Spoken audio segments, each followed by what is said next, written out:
Sardoche est-il un camarade ou est-il un vulgaire anticommuniste? On va répondre à cette question aujourd'hui et on va peut-être parler aussi plus en longueur de la Chine, peut-être même de l'Union soviétique. Il y a un extrait de Sardoche que je n'ai pas encore vu, c'est pour ça que je ne peux pas trop être précis par rapport à ça, parce que je me le suis gardé. Chris voulait me spoiler, je lui ai dit non, garde-le moi, sur Sardoche et l'anticommunisme. Mais en tout cas, Chris et Zoé étaient d'accord qu'il fallait faire cette capsule, donc je me suis dit, voilà, on va se le garder pour se le découvrir ensemble. Chris, est-ce que tu es chaud pour parler d'anticommunisme? C'est quelque chose qui revient actuellement à la faveur du retour des idées marxistes aussi, on peut s'en féliciter, hein. C'est un peu l'adage tu critiques mais tu cliques, tu vois. Si ils critiquent, c'est bien qu'à un moment donné, ils nous ont vus, qu'ils ont peur, qu'ils commencent à penser que on peut revenir. Et du coup, on va parler de tout ça. Chris, comment ça va?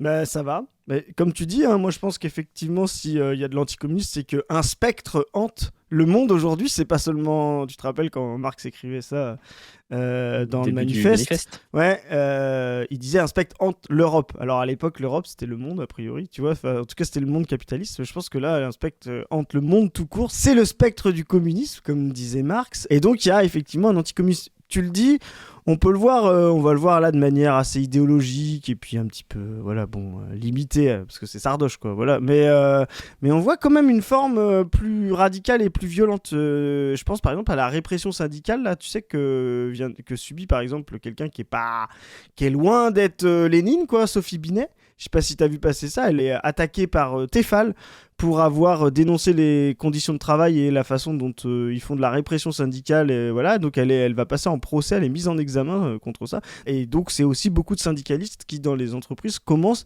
à subir de la violence patronale parce qu'il y a aussi un sursaut syndicaliste qui est pas forcément le communisme, mais tu vois, il y a toujours eu cette porosité entre les deux. Plus le communisme devient concret, possible, ou un projet dans le salariat, dans le sujet révolutionnaire, dans le monde des travailleurs, etc., plus les syndicalistes sont actifs, bah, plus les patrons et puis leurs sbires sont réactifs, quoi. Donc, Ouais, et puis plus il y a la crise du capitalisme, plus il y a nécessité en fait de faire de la casse sociale. Donc ça active des gens qui disent qu'ils se syndiquent, qui deviennent syndicalistes, et du coup ça crée beaucoup plus de conflits que quand tu es dans une période d'expansion où voilà, de toute façon la boîte a grandi, si besoin tu donnes un petit peu des rétributions en plus à soit individuellement à quelques personnes pour les faire taire, soit même collectivement, comme on a pu connaître en France dans les années, je sais pas, 60-70, tu vois, où on a pu avoir une élévation du niveau de vie des Français à la faveur de luttes syndicales, quoi. Aujourd'hui, les capitalistes se disent, en fait, si on fait ça, on rogne trop sur nos marges, soit on va faire faillite, soit on va avoir un désinvestissement des actionnaires qui vont aller autre part dans des pays où il y a plus de casse sociale, et donc ça fait augmenter le niveau de lutte de classe, hein, le niveau de rapport de force, quoi. et bah ouais, carrément. Et du coup, bah, on va regarder l'extrait parce que Sardoche a l'air très inquiet. Très très inquiet du retour du communisme, je pense, et du fait que on le réprime pas assez, quoi. Donc c'est Twitch droitard. Alors je sais pas qui c'est qu'il y a derrière Twitch droitard, mais voilà, il fait le contre Twitch gauchiste. Et donc il va chercher des extraits de droitard qui sont délirants. Et donc c'est vrai qu'avec Sardoche, bah, c'est une mine d'or de ce que j'ai cru comprendre, quoi. Enfin, faut vraiment que vous vous rendiez compte d'un truc, les gars. On a normalisé le fait que on puisse être d'extrême gauche, mais le communisme, c'est plus grave que le nazisme, les amis. Hein. Déjà, déjà, ça part bien, quoi. On est à 9 secondes. Et puis le gars, tu sais, il te dit, on a normalisé le fait d'être d'extrême gauche. D'où c'est normalisé d'être d'extrême gauche, tu vois. Genre, Bah, c'est l'extrême ça. gauche, c'est quand même enfin, c'est quand même des gens qui, en général, sont un peu mis à l'écart, justement considérés comme extrêmes, justement, qui vont être envoyés, je sais pas, au Venezuela, à l'autoritarisme, au stalinisme, à tout ça, tu vois. C'est toujours le discours que tu vas avoir autour de ce qu'on appelle l'extrême gauche. Et d'ailleurs, c'est pour ça que Laurent Nunez, pendant les élections municipales, classait à l'extrême gauche la France insoumise. Et c'est pas pour rien, c'est pour dire que la gauche, qui est acceptable, qui est républicaine, c'est le Parti socialiste, en gros, les écolos, le PCF. Et puis il y a une extrême gauche, il y a des gens qui sont dangereux, qui sont contre la démocratie, contre la République. Et là, c'est la France insoumise. Et puis les partis historiquement d'extrême gauche, le NPA, lutte ouvrière et tout ça, quoi. Bah oui, tu fais bien de le dire. Moi, on reconnaît des gens, tu sais, qui pensent peu ou pas. C'est qu'ils sont toujours un train de retard. Tu sais, ils pensent comme il y a l'état du monde, Comme il y a, tu vois, genre 10 ans par exemple, tu vois, où extrême gauche c'était folklorique, mais ça se présentait aux élections, mais le bloc central conservateur était tellement hégémonique que ça posait pas problème. Là, on voit bien, comme tu l'as dit avec Nunez, qu'on a été obligé de réutiliser le qualificatif d'extrême gauche, de l'apposer à Mélenchon qui n'a jamais eu ce qualificatif, qui était toujours dans l'arc républicain, pour justement l'attaquer ou le rabaisser ou attaquer son projet comme irréaliste, dangereux et tout. Donc on voit bien que la catégorie d'extrême gauche, de la même manière quand on dissout des assos et tout, est réutilisée pour sortir des projets politiques du champ républicain, du champ électoral, etc. Donc vraiment, Sardoche, là, il pense comme déjà il y a 10 ans, alors qu'en fait, on est en train de se remodifier. La catégorie extrême gauche et bientôt communiste. Je m'attends avec cet anticommuniste qui revient. Comment Roussel, qui essaye d'être gentil, tu vois, peut garder l'idée même de parti communiste, tu vois. Donc je trouve qu'il va y avoir une espèce de contradiction. Mais là, en tout cas, oui, il a 10 ans de retard, le pauvre Sardoche. L'extrême gauche devient un qualificatif... Le truc, c'est que le roussellisme, c'est le communisme sans lutte des classes, tu vois, et sans communisme en dernière instance, tu vois. Et donc, du coup, ça gêne personne parce que, il y a une mise entre parenthèses des luttes antiracistes et des luttes contre le sexisme réel, on va dire, contre les discriminations de genre et tout ça. Il est assez nul là-dessus, Roussel. Et donc, on va se dire, il garde juste le combat social. Et en plus, sur le combat social, en fait, parfois, ça va se transformer en combat national, tu sais, ça va être... ouais, il faut que les Français vivent mieux, tu sais, des trucs, tu sais pas trop ce que c'est. En fait, il y a assez peu de lutte des classes chez lui. Et ce qui les gêne, c'est pas tant le communisme dans les mots, c'est la lutte des classes concrète, tu vois. Ouais. Et dès que tu commences, même si t'es pas communiste d'ailleurs, si tu commences vraiment à attaquer de manière intense sur la question de la lutte des classes, là, tu vas te faire taxer pour le coup de communiste, même si tu l'es pas, tu vois. Et là, on voit la différence, du coup, entre les mots et la pratique concrète. Hein. Bah, je suis d'accord, mais ce que je veux dire, c'est qu'ils vont d'abord attaquer tout ce qui est communiste concrètement, quoi. Mais avec cet effet de masse, même les gens qui se déclareront communistes ne pourront plus être acceptés, même si, tu vois ce que je veux dire, comme tu l'as dit, ils ont renié toute lutte des classes et tout affrontement, tu vois. Je pense que ce sera pas tenable pour des gens qui ont des lignes roussellistes, quoi. Faut vraiment que vous compreniez, hein. Le marxisme, le communisme, c'est plus dangereux que le nazisme. Aujourd'hui, ils mettent... Ah, la folie de dire ça, quoi. Franchement, la folie de dire ça. Enfin, c'est... Non, mais attends, tu n'as pas compris. Pour lui, c'est plus dangereux que le nazisme. Cette espèce de bourgeois blanc de merde, réfugié en Corée ou je sais pas quoi pour les impôts, tu vois. C'est pas un gars qui risque grand-chose au nazisme, il s'en tape, tu vois. Limite, ça lui permet peut-être de continuer à faire de la maille et voilà, quoi. Pour lui, il a raison, en fait. Le génocide, la Seconde Guerre mondiale, tu vois, n'existe pas dans sa tête pour qualifier le nazisme, quoi. Tu vois, c'est vraiment... J'aimerais bien savoir de quoi il parle quand il parle du nazisme. C'est littéralement la déportation de masse, la répression totale, l'impossibilité d'avoir une conscience individuelle, la guerre de masse comme modèle économique. Vraiment, mais par exemple, typiquement, le communisme... Alors, je veux même pas rentrer dans la Shoah, c'est tellement extrême que ça devrait même pas être un sujet de discussion, tu vois, de produire un génocide contre des gens supposés de race juive et de race juive par les nazis, mais l'idée même, tu vois, que la guerre soit un moyen d'existence pour tenir un modèle social, enfin un modèle d'organisation sociale, hein, ça veut pas dire qu'ils sont sociaux, mais les nazis n'existent que par la guerre mondiale. L'URSS et les pays communistes existent contre la guerre des impérialistes, quoi. Vraiment, c'est un modèle beaucoup plus pacifique. Mais vraiment, mais c'est une folie d'arriver à dire un truc pareil. Je vais te lancer là-dessus parce que ça va t'intéresser, mais on n'est pas aidé non plus par notre camp, quoi. Quand tu vois que des gens qui se disent de gauche, comme les Verts, etc., ont voté des trucs anticommunistes pour les rapprocher du nazisme, etc., dans l'Union européenne et tout, ont voté ce genre de motion, les crimes du stalinisme, de l'URSS, qui seraient au même niveau parce que soi-disant totalitaristes, on vient aussi de ce monde-là. Et ça, il y a aussi un inventaire à faire là-dessus de ce que les partis de gauche, d'extrême gauche, ont fait pour que des sardoches puissent imaginer que ce soit la même chose, voire même maintenant que ça s'inverse, quoi. Et les premiers à avoir couru là-dedans, c'est les trottes aussi. Non mais attends, c'est pas qu'on boucle sur les trottes, mais les trottes ont quand même été beaucoup là-dedans. C'est une pastée, t'as mis au fond. Non mais toute l'historiographie anticommuniste est abreuvée par des gens de droite et par des trottes. Et le rapport entre les deux, c'est que c'était des mecs de la CIA. C'est un peu ça, si tu veux.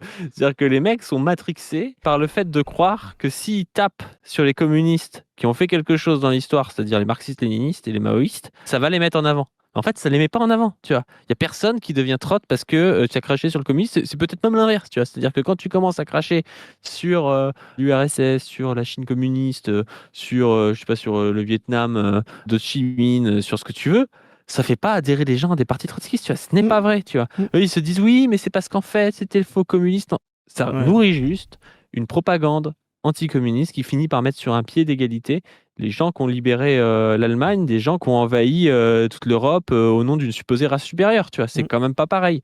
Et moi, j'en veux aux trottes par rapport à ça, parce que ça nous colle au cul, et en plus, ils continuent à faire ça, tu vois. Ils continuent à faire ça, c'est même, tu sais, quand ils trahissent, en prenant un peu du jalon comme certains, tu vois, ils continuent dans cet anticommuniste. On l'a vu avec votre capsule sur Laurent Mauduit, tu vois. C'est-à-dire qu'il continue à expliquer qu'Hitler, c'est quand même un peu la faute des communistes qui étaient trop extrêmes, blabla et tout.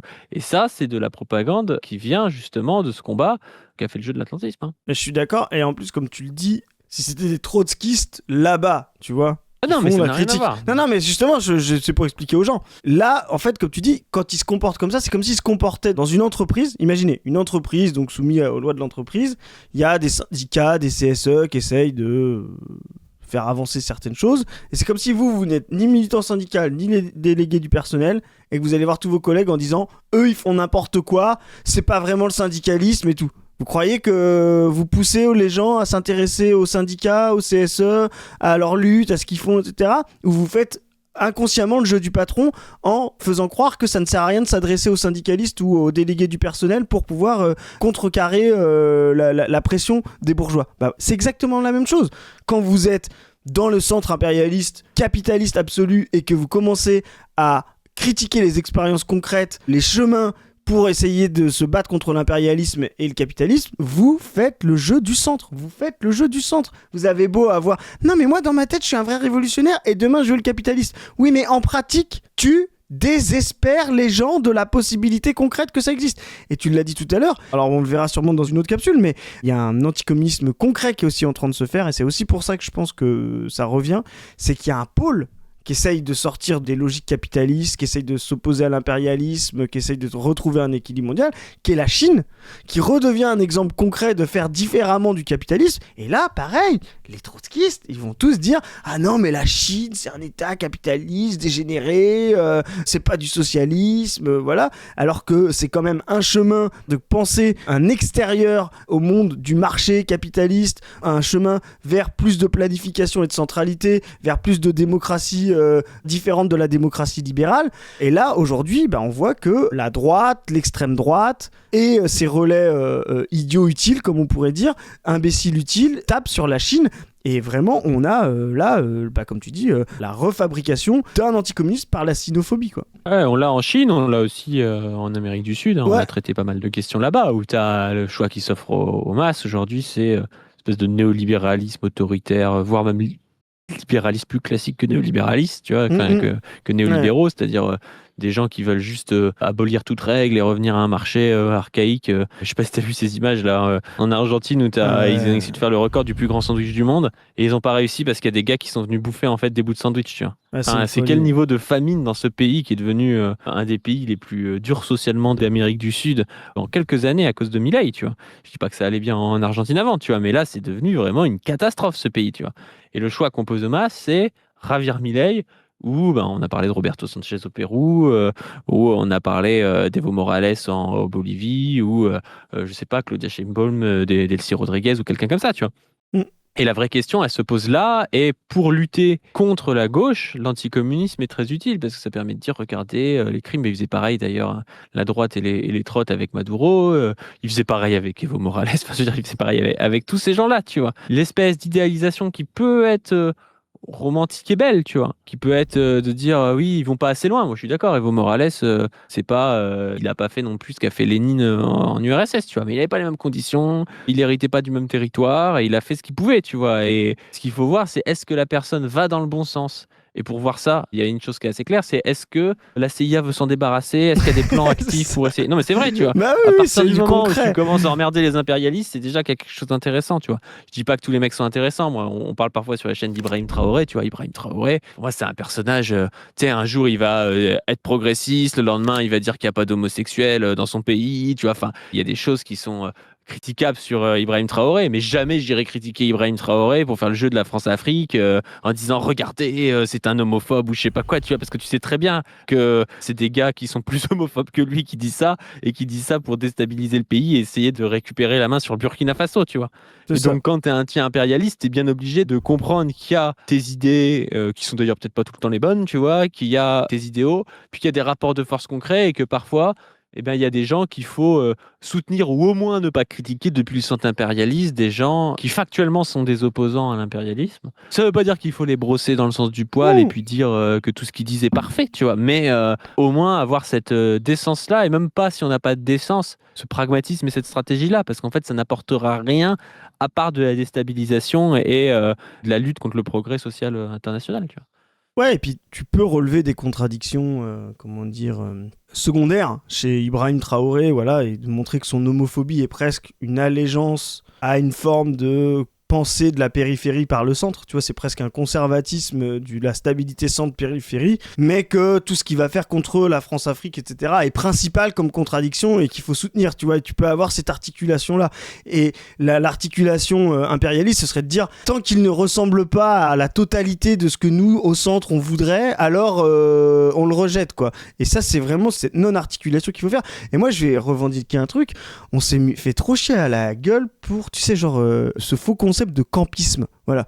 Mais vraiment, mais des fois, il faut être campiste, en fait, quoi. Et à un moment donné, il y a un camp et il y en a un autre, quoi. Je sais que c'est compliqué, je sais que des fois, il faut pas l'être et qu'on a le temps pour pouvoir faire, justement, un inventaire, mais il y a d'autres fois, quand la guerre est là, quand on est à deux doigts d'une invasion, bah, il faut, à un moment donné, être campiste et dire, bah non, stop, quoi. Par exemple, nous, à un moment, on peut faire toutes les critiques qu'on a à la Russie, quand la Russie casse le blocus de Cuba, bah oui, on est campiste, et si vous nous traitez de campiste pro-Poutine parce qu'on dit que ce qu'a fait Poutine c'était très bien, bah let's go, quoi, c'est pas un problème. Des fois il y a des moments d'intensification où ce terme-là, d'essayer de trouver une troisième voie, tu vois, ce qui est toujours, tu sais, dans l'histoire, hein, quand la lutte se réchauffe, la troisième voie, c'est au mieux idéaliste et impuissant, au pire fasciste, hein, voilà. Et donc oui, il y a un moment donné, il faut arrêter de se faire gaslight par ce faux terme campiste, comme le terme totalitariste ou je sais pas quoi, voilà. Mais tu vois, ce terme campiste, il est typique de moi ce que j'appelle la post-rationalisation, c'est-à-dire des gens qui ont déjà fait leur choix, mais qui après coup essaient de le rationaliser pour dire qu'en fait, s'ils font ce choix-là, c'est parce que c'est rationnel et pas parce que c'est un choix issu des intérêts matériels, des choses comme ça. Et typiquement, en fait, c'est de la post-rationalisation de gens qui se vivent comme progressistes, mais qui sont dans le camp impérialiste, tu vois. Et qui se disent ouais mais donc du coup quand même on peut pas soutenir Xi Jinping parce que les Ouïghours je sais pas quoi tu vois, et ce serait être campiste et tout. Personne n'utiliserait le terme de campiste dans une affaire de VSS en disant ah oui mais faut pas choisir son camp, c'est pas blabla et tout. Personne ne ferait ça face à la réforme des retraites en disant oui mais les deux camps ont un peu raison et tout. Non, la lutte c'est toujours à un moment donné choisir son camp. Ça veut pas dire que son camp a parfaitement raison, mais ça veut dire que si tu choisis pas ton camp il y a pas de lutte, tu vois. Et du coup tu te mets en dehors de la lutte, et quand tu te mets en dehors de la lutte tu favorises de fait le dominant parce que le dominant a moins besoin de renfort que le dominé, tu vois. Et la critique du campiste elle se place vraiment là. Réfléchissez, il y a plein de thèmes où vous verrez jamais quelqu'un dire je sais pas, pendant le drame qui a abouti à la mort de Naël, où il a été exécuté par un policier, personne n'aurait dit que c'est être campiste de choisir d'être dans le camp de Naël, tu vois. Ouais. Quand bien même, si ça se trouve, c'était un dealer de je sais pas quoi qui avait fait des excès de vitesse, et moi je m'en tape, tu vois, c'est pas le souci. Ça veut pas dire que je dis que tout ce qu'il a fait dans sa vie était parfait, mais je dis juste que je suis dans le camp de ceux qui les soutiennent quand il se fait assassiner par un policier, tu vois. Et je suis campiste dans ce cadre-là, tu vois.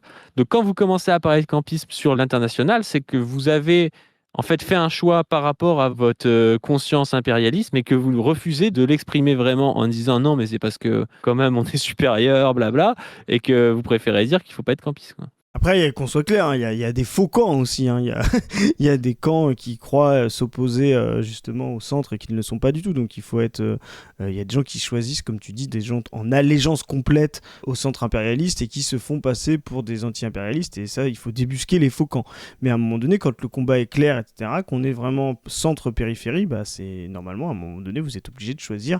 Et ce terme de campiste n'a vraiment plus de sens. Oui, il en a... oui, tu veux dire typiquement, tu vois, le Kurdistan, où en fait c'est complexe. Parce qu'à la fois, il y a des forces révolutionnaires, Turquie, et puis à la fois, il y a un soutien de la CIA. Enfin, je veux dire, c'est C'est compliqué, oui. Je pense à la Turquie aussi, tu vois, la Turquie qui peut être, voilà, qui passe son temps à jouer dans les deux sens, tu vois, et qui fait allégeance un jour à l'atlantisme complètement, et puis un jour Erdogan se fait passer pour, voilà, un anti-impérialiste et tout. Donc ouais, il y a des choses comme ça. Est-ce que c'est des faux camps ou est-ce que c'est des camps qu'on a du mal à analyser, tu vois? Ça dépend des fois, et c'est des camps qui se retournent facilement, ouais, ça peut être ça aussi. Tu vois, ça le Kurdistan, je sais même pas. Tu vois, moi, je connais pas assez pour le coup, tu vois. Mais Ouais, je non, sais mais- qu'il y a des vrais débats par rapport à ça dans le camp marxiste notamment, tu vois, avec certains qui vont dire qu'il faut à tout prix soutenir le Kurdistan parce que c'est réel, ils ont tenté une expérience socialiste qui a été empêchée, on va dire, à la fois par la Turquie, à la fois avec des guerres contre Daesh et tout ça. Puis d'un autre côté, tu as des gens qui vont dire oui, mais en fait, c'est le proxy des États-Unis dans la région et tout, ce qui est aussi en partie vrai de ce que j'ai compris, tu vois. Et donc, c'est du les coup, deux, ouais. est-ce que c'est un faux camp ou est-ce que c'est compliqué à analyser et qu'on sait pas exactement ce qu'il y a derrière, tu vois? Bah, en fait, un vrai camp peut devenir un faux ensuite. Tu vois, c'est ça aussi. C'est qu'à un moment donné, il y a eu une expérience, notamment au Rojava, etc., au Kurdistan, tu vois, de créer un État en dehors de la Turquie et à cheval sur la Turquie et sur la Syrie et contre la Syrie d'Assad, assez, voilà, comme tu dis, socialiste et tout. Et puis, progressivement, ils ont renoncé au marxisme-léninisme et puis ils sont devenus un point de chute des États-Unis. Et c'est là que tu as commencé à voir BHL, le soutenir, faire des reportages là-bas, tu vois. Et c'est devenu l'instrumentalisation impériale avec la guerre des femmes contre Daesh. Enfin voilà, donc effectivement, tu as aussi des gens qui sont retournés, quoi. Mais c'est pour ça que c'est pas être anti-campiste que de faire cette analyse-là. De dire, en fait, le campiste, c'est de dire, faut jamais choisir entre deux camps. Non, en fait, l'idée même, c'est de dire à un moment donné, il faut résoudre le problème de où est le camp, quoi. Quels sont les deux camps ? Et ça, l'analyse matérielle de la situation concrète, surtout en géopolitique, c'est à un moment donné, quand il y a un vrai conflit, c'est de dire, par exemple, typiquement, pour la guerre en Ukraine, mais non, mais jamais on soutient Zelensky, voilà, c'est pas le camp de l'anti-impérialiste, quoi, voilà, c'est jamais on considère que Zelensky, il faut le soutenir à tout prix, comme si c'était une lutte, il y a des gens qui ont considéré que l'Ukraine, ils menaient contre la Russie une lutte décoloniale, il y a des gens d'extrême gauche qui nous ont dit ça. Hein. Est-ce qu'ils étaient trotskistes? Bah oui, c'est genre. Donc. Est-ce qu'ils avaient soutenu aussi l'invasion de la Libye? Bah oui. Voilà.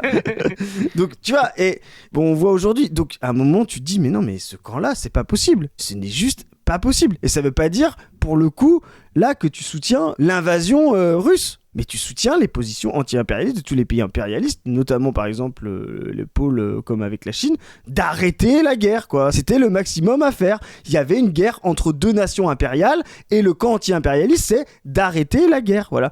Et je reviens sur l'Argentine parce que j'ai vu des trucs comme ça. Il y a des gens qui ont osé dire, toujours pareil, des trotskistes, qu'on dit, regardez en Argentine ce pays non occidental.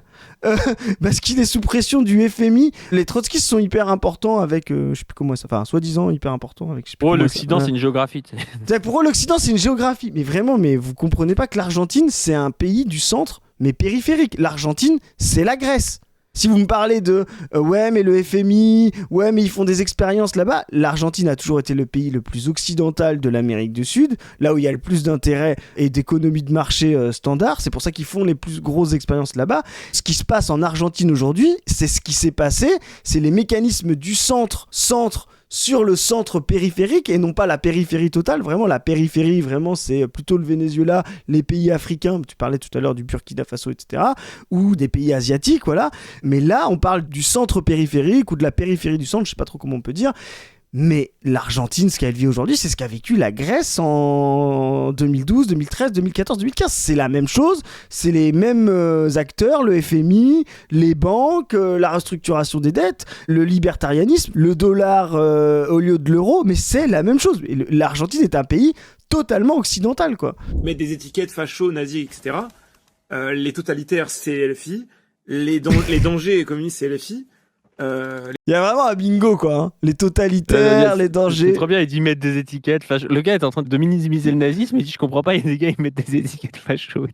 Genre frérot, je sais pas, t'es un ultra-libéral, t'as déjà tenu des propos un peu racistes, t'es reconnu coupable d'avoir été avec une mineure quand t'étais majeur. Enfin, je veux dire, il y a tout le bingo de mecs de droite, un peu racelard, tu vois, un peu facho. Et il te dit, ouais, mais en fait, le vrai problème, c'est le totalitarisme, c'est LFI. Il dit LFI est communiste. Alors nous, on aimerait bien. Ouais, On aimerait grave. bien, mais non. Aujourd'hui, LFI n'est pas communiste, et LFI est pour la rupture, qui est d'ailleurs... bon, on va voir s'ils font évoluer le programme, mais pour l'instant, en tout cas sur le plan économique, il n'y a pas de grande rupture économique. Tu vois, il y a une Rien. augmentation du SMIC, il y a une volonté de planifier, notamment sur le plan écologique, volonté de faire un pôle public du médicament. Il y a plein de choses qui vont dans le bon sens, mais c'est pas franchement communiste. Tu vois. Bah, Il y a ils pas, sont- c'est pas le programme de 81 avec on nationalise plein de banques, un tiers de l'économie, blabla. Hein. Il y a une forme de rejet, alors ce qui est sûr, du néolibéralisme, voilà. Et il y a un proto-anticapitalisme, on pourrait en parler longtemps dans la FI, mais qui est léger, c'est-à-dire qui est plutôt une forme de retour à une phase fordiste, quoi, avec un État très planificateur qui tire justement l'équilibre entre l'offre et la demande pour éviter que ce soit le marché qui domine tout, et donc un retour à un équilibre public-privé beaucoup plus important. Parce que quand tu vois l'offre politique et l'état du monde aujourd'hui, c'est pour ça que nous on les soutient. C'est par rapport à leurs possibilités concrètes d'arriver au pouvoir et ce qu'ils tentent de faire, ben c'est le bon équilibre, quoi. On a effectivement des partis, bah je crois pas d'ailleurs, parce que les autres programmes des partis on les connaît pas, même des partis d'extrême gauche qui sont assez ridicules, quoi. Mais en tout cas dans les termes, des gens sont beaucoup plus à gauche que la FI, notamment les partis d'extrême gauche, mais n'ont pas vraiment de programme sérieux, n'ont pas fait une actualisation concrète des rapports post-crise du néolibéralisme, n'ont pas de plan, voilà. Donc vraiment, ça sert à rien. Et puis en plus, ils sont marginaux, quoi. Donc le soutien à la France insoumise, tout en construisant une forme d'organisation communiste à côté, ce que nous on essaye de faire, c'est le maximum de pragmatisme. Et à un moment donné, il faut aussi, tu vois, on parlait du campisme tout à l'heure, à un moment donné, il faut aussi être pragmatique, quoi. Et cette pragmatisme, c'est pas se soumettre au réel, c'est dire que bah, tout n'est pas toujours possible. Nous, ce qu'il faut, c'est toujours se soumettre au mieux des possibles. Voilà. Le possible aujourd'hui de la révolution demain prolétarienne, peut-être qu'il est là, hein, mais nous on le voit pas. Voilà. Donc on essaye de choisir le possible le plus réaliste, quoi. Et je rappelle que le marxisme est un réalisme, hein, c'est pas un idéalisme, hein, c'est pas d'inventer un possible de tout temps, de tout moment pour pouvoir se donner raison. Non, l'idée c'est de dire bah, quel est l'état de la situation concrète, qu'est-ce qui nous manque, comment on le construit, et surtout comment on le construit à l'abri de l'accélération de la crise et en n'étant pas empêché de le construire.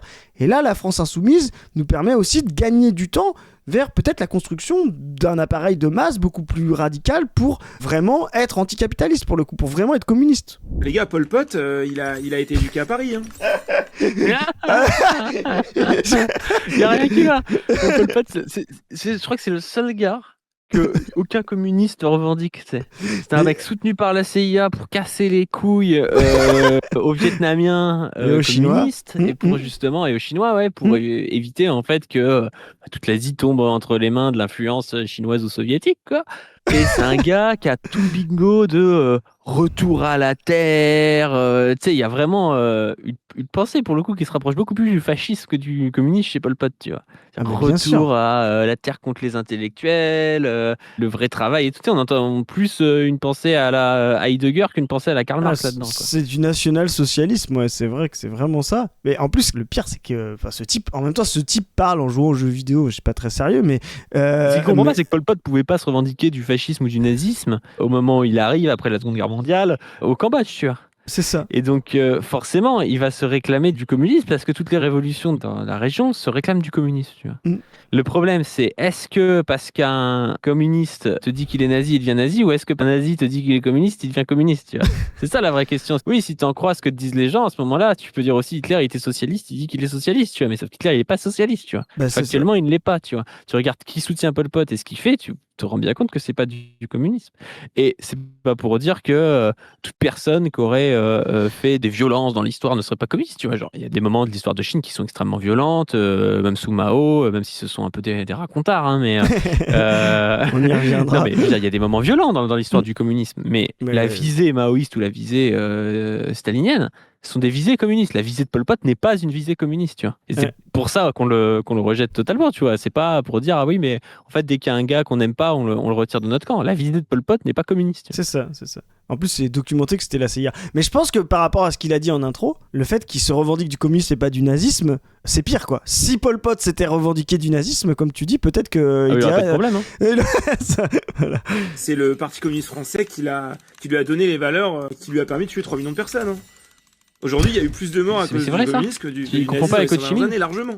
Ouais, je crois qu'il doit confondre. Ouais. Faudrait que je Je vérifie. crois mais qu'il confond avec Ho Chi Minh qui est passé par le PCF, mais le Pol Pot, je crois pas qu'il soit Qui passé était- par le PCF. qui faudrait était vérifier. membre du PCF, voilà. Oui, oui, mais qui était même à la fondation, je crois que même qu'il était Ah, au la congrès de fondation Tours, Ho Chi Minh. Congrès de Tours, ouais, c'est ça. Ouais. Ouais. Vérifier avec Pol Pot. En tout cas, ce qui est sûr, c'est que Pol Pot, c'est la CIA. Hein. C'est documenté de A à Z. Hein. Enfin, donc, Ouais. Mais d'ailleurs, la fondation aussi du Parti communiste chinois, c'est incroyable. Regardez ça sur le Wikipédia. Je crois qu'ils font leur première réunion, tu sais, ils ont un délégué par région quoi, chinoise, et ils doivent, je sais plus, ils doivent être en tout dans le parti, ils doivent être genre 40, tu vois, et il y a 13 délégués, tu sais. Et tu te dis, 100 ans après, les mecs, ils ont 100 millions de membres et tout. Donc voilà, vous dites la brèche, vous n'êtes pas beaucoup. Dans 100 ans, on sera 100 millions en fait. Ah, c'est ça. Et avec la démographie, on sera peut-être plutôt 150. Préparez-vous à dans 100 ans. Vaut mieux être 40 et être adéquate. C'est ça, Être 1000 et ne pas être adéquate. c'est ça. Largement. Dire je suis communiste sur Twitter, ça devrait être aussi grave que dire je suis nazi. Et on vous fait croire que c'est pas le cas. Je croyais que c'était plus grave. C'est ça. C'est ça qu'il disait que c'était plus grave tout à C'est l'heure. ça. Ça devrait être plus grave. Je pense qu'il se. En plus, il ce se- qu'il comprend pas, c'est que tu vois, tu peux prendre des choses et dire, je sais pas, les crimes du libéralisme ou les crimes du nazisme ou les crimes du communisme. Tu vois. Mm. Et dans les trois cas, il y a des choses qu'on Ah peut bah qualifier oui. de crimes du communisme, du nazisme ou du libéralisme. Il n'y a pas de souci. Le La Chili. différence entre le communisme et le nazisme, c'est qu'il n'y a rien dans la doctrine communiste qui revendique de faire un nettoyage ethnique, C'est ça. de faire des crimes ou des choses comme ça. Les nazis, c'est dans leur logiciel de pensée. C'est-à-dire que quand tu dis je suis nazi, tu revendiques vouloir faire un nettoyage ethnique. Quand tu dis je suis communiste, tu revendiques vouloir faire l'égalité entre les hommes. Tu vois. C'est différent. Ça veut pas dire que dans l'histoire, il n'y a pas des crimes, mais c'est pas la même chose. C'est comme si quelqu'un arrivait et me disait moi, je suis pour la liberté d'expression, la démocratie, la liberté de marché. Bah, quand la personne me dit ça, même si dans l'histoire du libéralisme, il y a des crimes du libéralisme, je me dis pas ce mec est un criminel en puissance, tu vois. Même s'il peut le devenir dans des conditions. Quand le gars te dit ça, il t'affirme pas qu'il est criminel. Quand quelqu'un te dit moi je suis pour envoyer les Noirs et les Arabes dans des camps, le gars t'affirme quelque chose qui est déjà de l'ordre de la violence et du crime. Et c'est ça la différence quand même. Bah, t'as raison, et c'est pour ça aussi que nous on fait cet effort. C'est pour ça qu'il y a ces débats-là au sein du communisme, puisque c'est le vrai communisme, machin, blabla. La bêtise, ce serait de seulement juger. Tu te rappelles, on avait eu ce débat-là avec Wissam, tu sais, qui disait nous, regarde le communisme concret, c'est ça qu'on.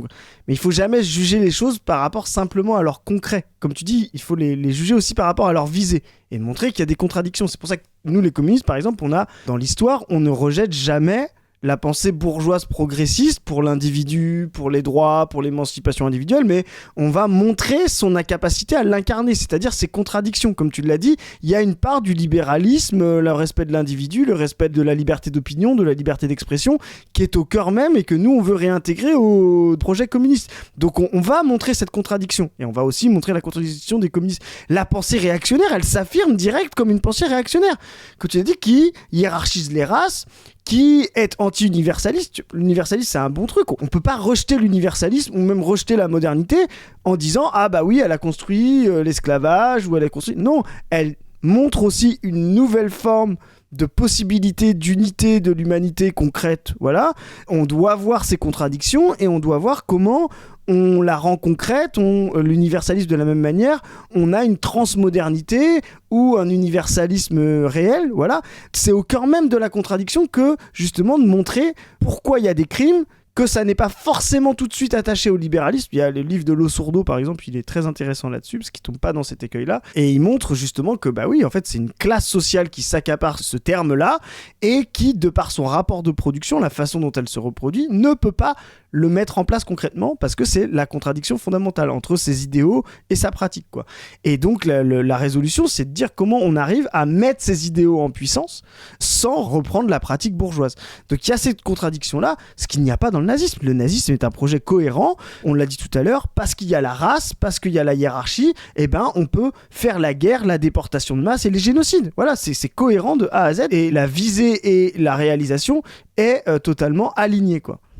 On vous fait croire que déjà, on vous fait croire qu'il y a des nazis déjà, alors personne n'en a rien. On fait croire C'est un complot.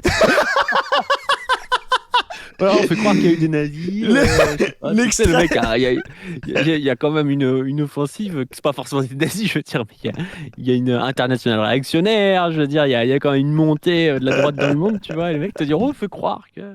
L'extrait est délirant en vrai, franchement. Rien à foutre. De faire de l'eugénisme ou de sectionner, de tuer des gens, hein. C'est juste On veut juste faire partir des gens du pays, ça n'a rien à voir. Quoi, le mec dit on fait croire qu'il y a des nazis, après il dit on quand il parle de ça, tu sais.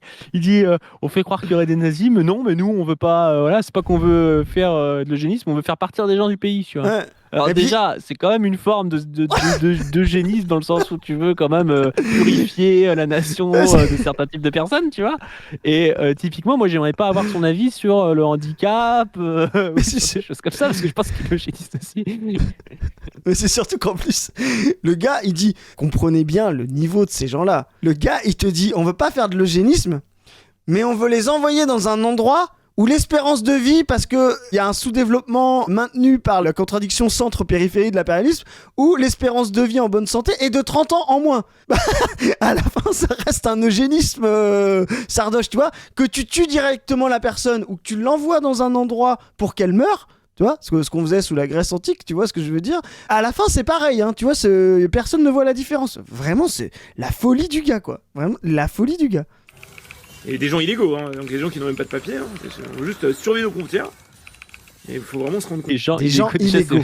Les gens sont illégaux en soi. Mais t'as vraiment tout le bingo du nazi pour le coup. Donc on t'a fait croire qu'il n'y avait pas de nazi. En fait, tu parlais de la post-rationalisation, je vais expliquer à Sardoche. Tu es toi-même un nazi. Donc effectivement, t'as dans ta tête le fait que les nazis c'est pas gentil. Donc là, t'essayes de construire qu'il y a pire que les nazis, ce seraient les communistes. Et que les nazis ça existe pas. Parce qu'en fait, tu te rends compte que toi, si tu analysais correctement ta propre pensée, tu viens vers le nazisme. Vraiment, ce que tu viens de dire là, pas du. Les gens sont illégaux. C'est ça. Des gens sont illégaux. Des gens sont illégaux. Mais vraiment ça, mettez-vous ça. Le truc c'est personne n'est illégal. Voilà. Personne n'est illégal. Le document, le papier, c'est un rapport social. Ça veut rien dire de donner des droits ou quoi parce que vous êtes né il y a 18 ans à un endroit. C'est une construction sociale. C'est réel, c'est concret, ça agit sur nous, voilà. Mais c'est une certaine forme d'organisation sociale. La conscience collective et la transformation des sujets collectifs peut produire une autre société. Et eux, ils font ça, tu sais, comme un truc donné. Ah non, mais la nationalité, la carte d'identité, pas dû, c'est un truc, ça a toujours été comme ça, c'est naturel, quoi. Faut faire comme ça, faut contrôler les gens. Il y a des gens qui sont légaux, il y a des gens qui sont illégaux. Non, ça c'est faux. Voilà, l'universalisme concret communiste, c'est de dire, mais ça n'a aucun sens, quoi. Compte de Alain Rixé, hein. C'est pas drôle en fait. Voter nazi, bah non, c'est pas drôle. Pas drôle du tout même. C'est pas drôle du tout. Voilà, ça finit comme ça. C'est vrai que c'est pas drôle du tout d'être nazi. Sardoche, c'est bien que tu t'en rendes compte. Il est assez significatif cet extrait parce qu'on voit un nazi qui se rend compte qu'il est nazi et qui projette que le pire c'est le communisme. Et bah là, on est vraiment pour le coup dans la réintensification de la lutte des classes et la crise du libéralisme. Parce que pour le coup, la montée du nazisme s'est fait justement parce qu'il y avait aussi une montée du communisme et à un moment un besoin de choix de la bourgeoisie entre les deux. Et je me rappelle moi par exemple, la personne qui a le plus insulté Léon Desfontaines, ton ami le doriotiste de Witch, tu te rappelles, c'était Bardella pendant la campagne européenne qui se moquait de lui comme anticommuniste. Et l'anticommunisme Vous êtes communiste, monsieur. En c'est ça. 2024, C'est vous ça. êtes communiste. Et l'anticommunisme est vraiment le fond du fond, une des choses les plus claires du fascisme. Voilà. Et du nazisme. Donc, Sardoche, le fait que tu passes autant de temps, au-delà de ce qu'on a dit avant, à vouloir mettre le communisme comme le pire truc possible, ça fait de toi un nazi, voilà, et une tradition fasciste. Ouais. Oui, et puis Voilà. le nazisme s'installe souvent comme solution contre le communisme, donc ils ont Exactement. besoin de dire que ça monte, machin, pour justifier leurs pratiques dégueulasses. Tu vois. Exactement. Voilà, c'est Sardoche qui nous rappelle à quelle époque on est, à l'époque de socialisme ou barbarie, et je crois que renvoyer des gens chez eux pour qu'ils meurent, il a choisi la barbarie, Sardoche. Hein. Je sais pas ce que t'en penses, pas du. Je te laisse conclure. Oui, il l'a choisi il y a bien longtemps. Ouais, on va conclure là-dessus. Si vous voulez entendre parler de barbarie, il y a quelque chose qui ressemble à de la barbarie, mais qu'on ne voit assez peu chez nous, c'est l'impérialisme. Et donc, je vous invite à venir voir d'autres films sur l'impérialisme le 13 juin à l'Université Paris-Nanterre. Il faut que vous preniez vos places. Ça va être un banger. C'est le premier film produit par notre association. Ça se passe à Cuba. On a envoyé une équipe à Cuba pour suivre Saïd Bouamama pour les 60 ans de la Tricontinentale, qui était donc une réunion des leaders, ce qu'on appelait à l'époque le tiers-monde, c'est-à-dire des leaders anti-impérialistes, anticoloniaux à La Havane. C'était en 1966 et on avait donc des leaders africains, asiatiques et sud-américains, et donc des 3 continents. Et les Black C'est pour ça Panthers que ça s'appelle aussi. la Tricontinentale. Il y avait les Black Panthers aussi, ouais. Et Non, donc, juste, du coup, je le redis parce que pour montrer aussi qu'il y a un vrai lien avec l'antiracisme et la pensée de la C'est lutte sûr, ouais. au sein du camp impérialiste. Ouais, c'est pas les gens qui trouvent que le marxisme serait un truc que de blancs du Nord. Bah en fait, vous avez tout le Sud qui vient parler de marxisme avec les Black Panthers en 66 à La Havane, quoi. Donc ouais, puis les Black Panthers, ils lisaient les livres d'initiation de militants des Black Panthers. Alors c'est du marxisme, mais ça ressemble même à du maoïsme, un peu, tu sais. bah, On croirait presque du matérialisme dialectique, tu sais, en mode un peu ésotérique, tu sais, je trouve. Enfin, moi, j'aime bien ça, c'est de l'ontologie matérialiste bah, dialectique et tout. il y a plein de trucs sur. On pourrait faire un truc sur les Black Panthers parce que moi, ça m'a beaucoup intéressé, surtout Bobby Seale, qui est pour moi le plus grand penseur des Black Panthers, plus que Wayne Newton, etc. Mais enfin, tout est intéressant. Et Bobby Seale, c'est 90% des analyses concrètes que nous on fait à la pas du team et à la brèche plus généralement. Chris a dit que Zoé était notre Bobby Seale. Bah grave. Et c'est un compliment dans ma bouche. Yes, un compliment pour Bobby ou pour Zoé? Pour les deux, je ne choisis pas, je ne suis pas campiste, monsieur. Ouais. Bon, sur ce, donc n'hésitez pas à réserver votre place pour ce film. Ça parlera d'impérialisme et de Cuba notamment. N'hésitez pas aussi à donner sur le Tipeee, c'est ce qui nous aide le plus à vous abonner à toutes les chaînes. Allez voir Position Revue, le nouveau podcast sur YouTube, sur les applis de podcast, la revue. Et sur ce, on vous dit à plus. Salut les gens. Salut